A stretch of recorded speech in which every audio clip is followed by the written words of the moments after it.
Today's guest appeared on Shark Tank with a handmade prototype and then went on to appear on Good Morning America and The View after she got her first batch of inventory. Later, her product got into major brick and mortar retailers like Bed Bath & Beyond and Walmart and saw a lot of success on Amazon.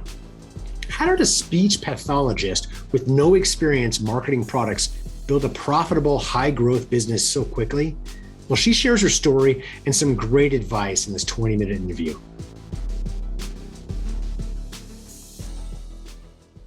Welcome to another episode of the Harvest Growth Podcast, focused on helping consumer product companies, inventors, and entrepreneurs harvest the growth potential of their product businesses.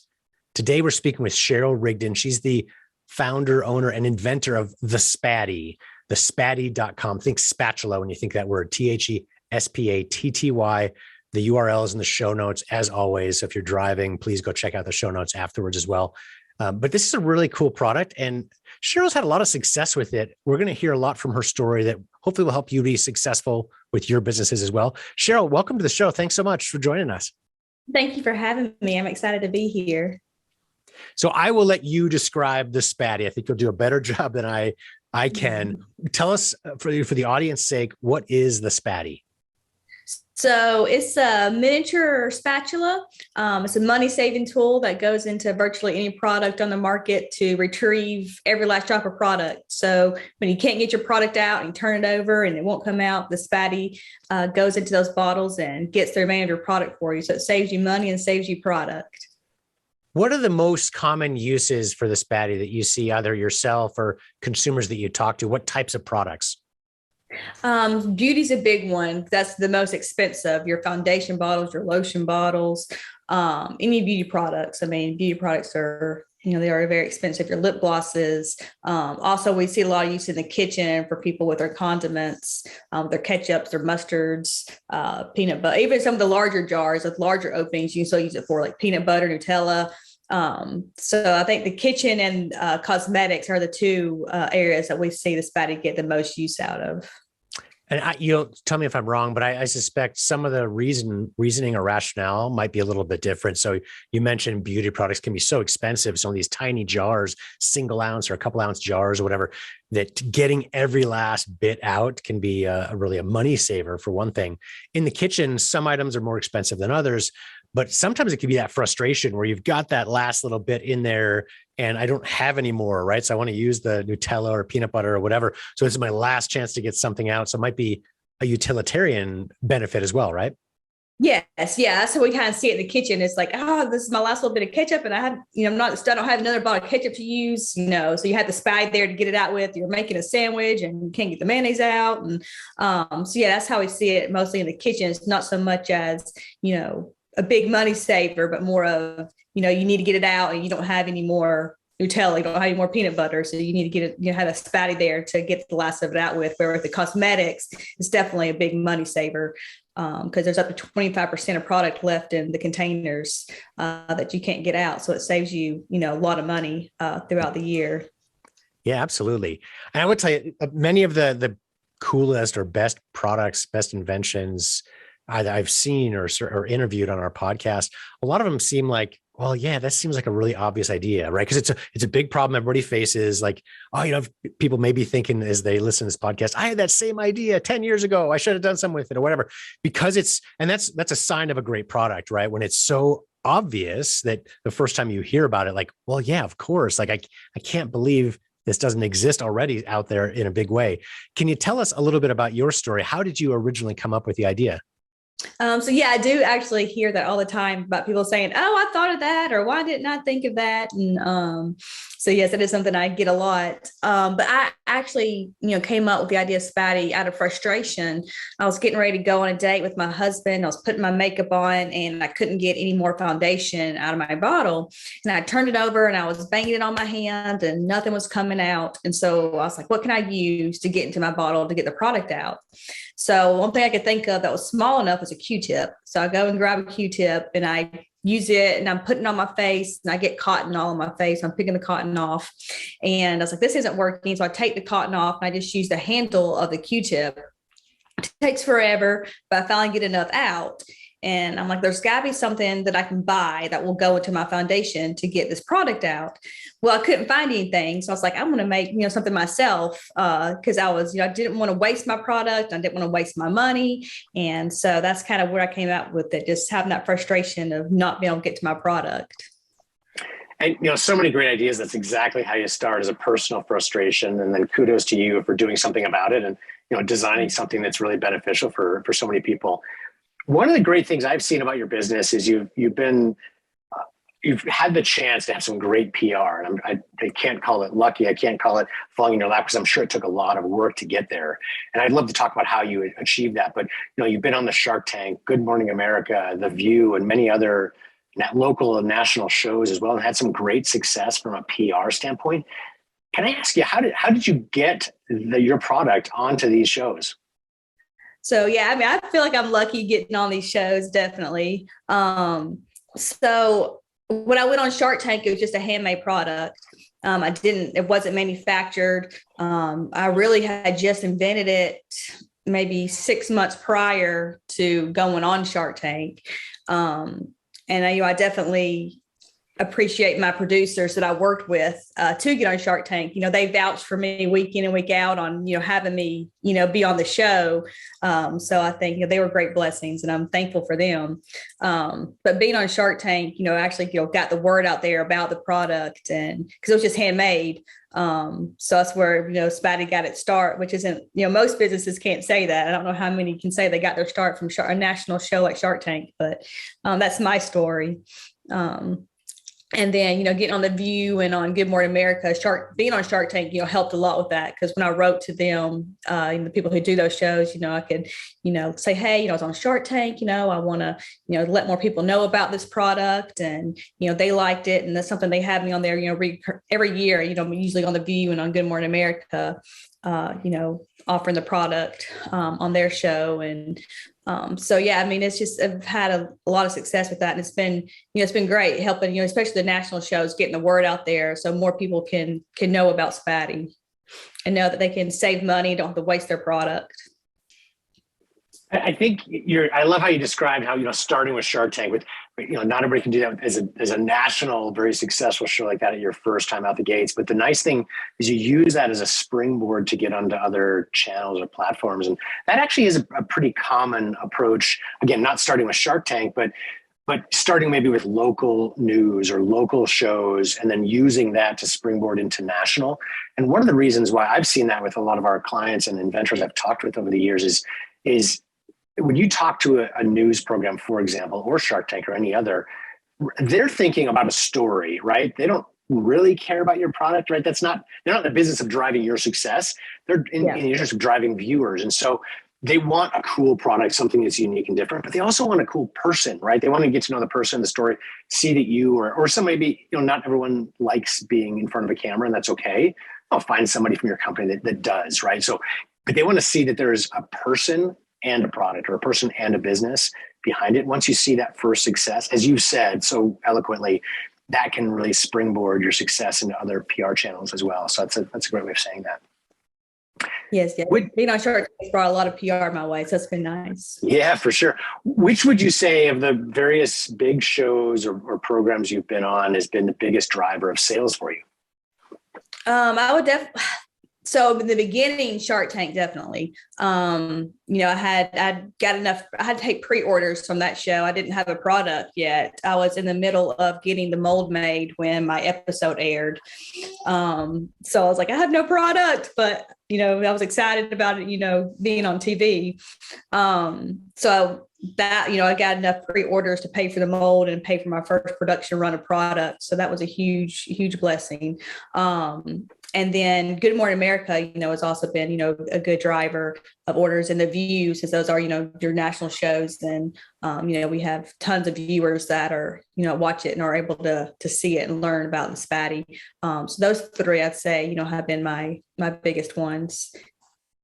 And, oftentimes I hear that your whatever your first big appearance is can be great. Oftentimes it gets better as you go because your systems are more in place. Like you talk with Shark Tank, you're not even really having product ready. So not everyone's going to buy a product on pre-order, right? So it would have been, of course, even better had you had inventory in place.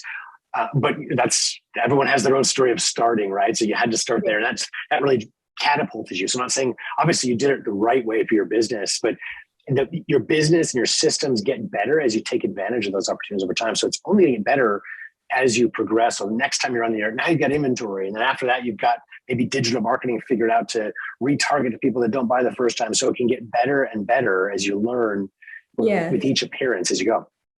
Yes, it is. It does. Yes, definitely. Each time you learn from, past things, or I think one of the great things now is I think Shark Tank has gotten so big and so many people have been on it. There's like a group now. So for anybody who's fixing to come onto Shark Tank, they can get invited into this group and they can say, hey, what helped y'all, with y'all sales, or, what did y'all do, to help with this? And so that's been, I think, a great support group for people coming on there. It's also where I could ask, questions from these other, great entrepreneurs who have, found great success. I can go to them and say, hey, this is going on. Have y'all experienced this? Or I'm thinking about doing this. What did y'all do that y'all saw that y'all had luck with?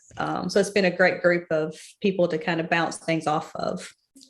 Yeah. And I would say any business owner, whether it's a product business or whatever type of business you have, that type of support group is immensely important. And obviously that group is not going to be right for everybody because you have to be on Shark Tank to get there, right?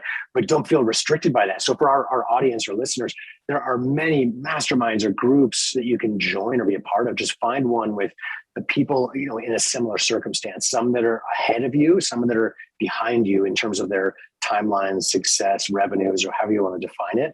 And you'll learn from both of those. I think that's a great example. So that group is perfect for you and for anybody else that's appeared on Shark Tank.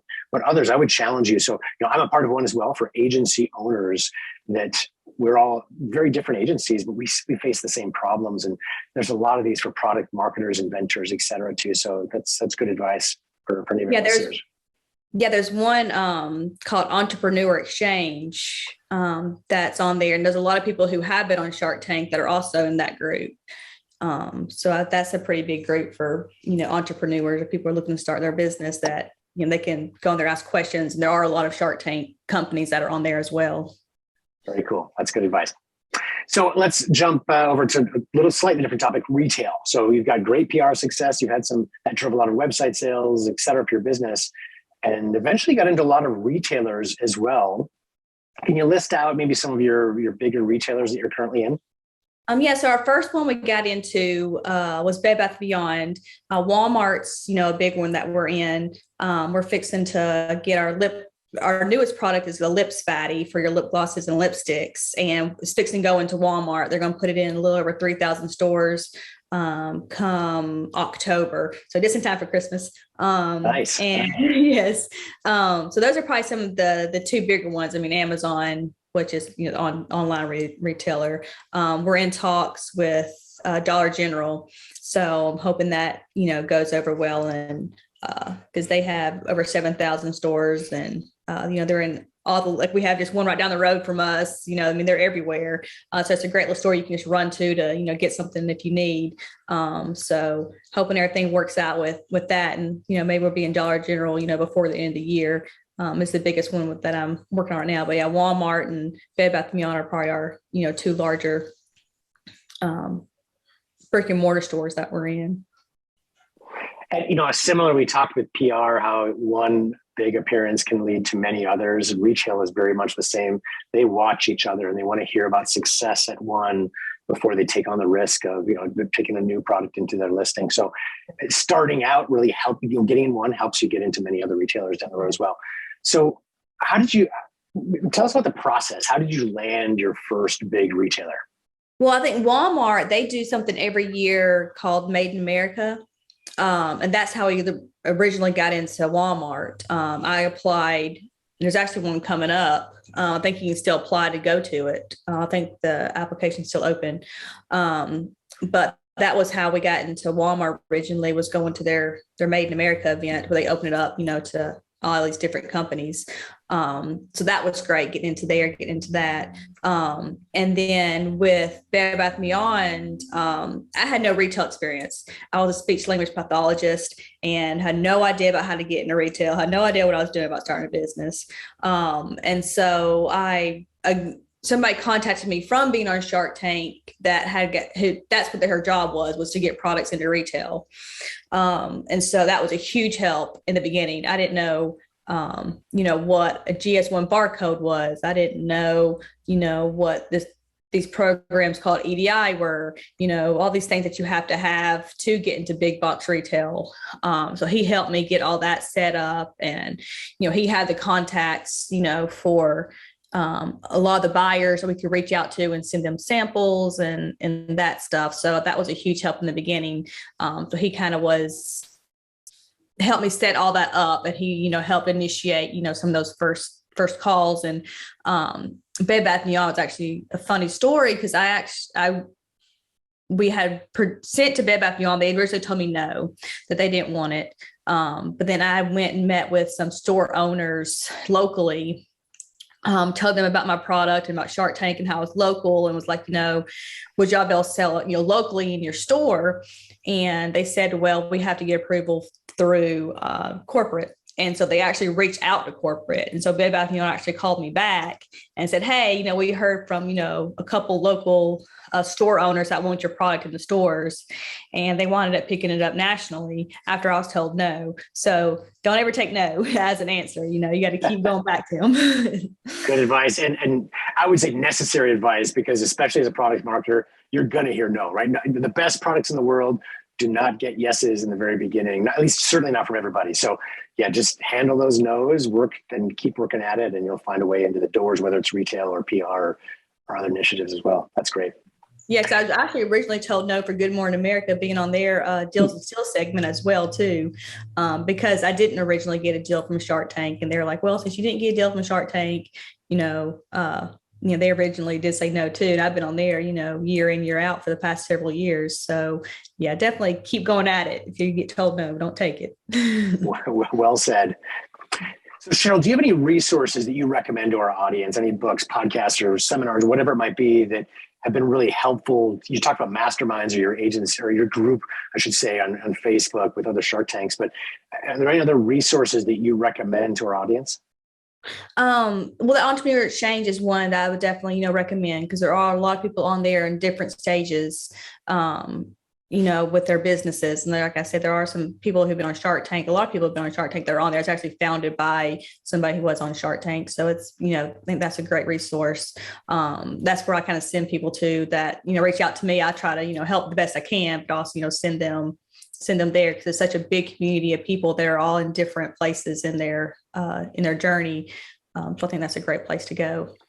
Yeah, I'm glad you brought that up, because I've had a few guests that have been on Shark Tank and are part of the Facebook group that you mentioned before. And of course, it'd be awesome if everyone could join, but again, it wouldn't be the same group that way, right? You have to have there's something to pass by to get onto that group. So I think that's a good backup for everybody else. If you haven't been there already, a lot of the same people might be able to help you through Entrepreneur Exchange. Great resource. Thank you. Is there anything I didn't ask you in this interview that you think could be helpful for our audience? Well, I guess, just finding, the right people to kind of have around you to kind of support you, because being an entrepreneur, starting your own business, it's not easy. And you do get a lot of times, there are a lot of down times where, you might get frustrated, or you might feel like, I don't want to keep going, or this is too hard, or, I'm getting no's here. Just finding some people to support you and, in that way, to keep you encouraged, but also, finding the right people. Like I did, beginning, because I didn't know anything about getting into retail, and so finding that person who knew about that, who knew how to get into retail, helped me out a lot, in the beginning, because I wouldn't have known, kind of what to do, when you can't be expert at everything, so finding, good social media persons, and social media is so big these days, so I think just finding, the right group of people around you who have skills and knowledge in areas that you don't have. That's good. And you will have naysayers, like not just retailers, not just Good Morning America, but you'll have friends and family that may think your idea is stupid, right? Like, it's just the nature of launching a product. Not everyone is going to love it. Not everyone's going to support it or understand why you're even doing it. Yeah. So talk to people that can support you. You mentioned a support group of, whatever that might be in terms of agencies or brokers or experts in the field. Absolutely. But also positive people in your life, right? People that are going to be there to support you, because we're all going to have down days. I talk with a lot of very successful product marketers like yourself that, you still, not every day is a win, right? You still have difficulty, things go wrong. And even in the most successful businesses, so having positive people to support around you is really important. So yeah, thanks for bringing that up. So again, thank you, Cheryl, for taking the time. This has been a great interview. For the listeners, please go to thespatty.com to learn more. Also, be sure to check out Harvest Growth Podcast to see other episodes we've recorded. And if you like this episode and want to learn more about how you can profitably grow your consumer product business, please subscribe to our show and leave us a review at iTunes or Google Play. I will say also, check out the show notes. We've got a promo code or discount code that Cheryl has put onto the website, so thespatty.com. If you use the discount code Harvest Growth, you'll get a 25% discount off of your purchase. So I encourage everyone, at least check out the website, see the great work that she's done. And if you love the product, then please buy one. It's a fantastic product. Cheryl, thanks again for your time. I really appreciate it. Well, thanks for having me. I enjoyed it.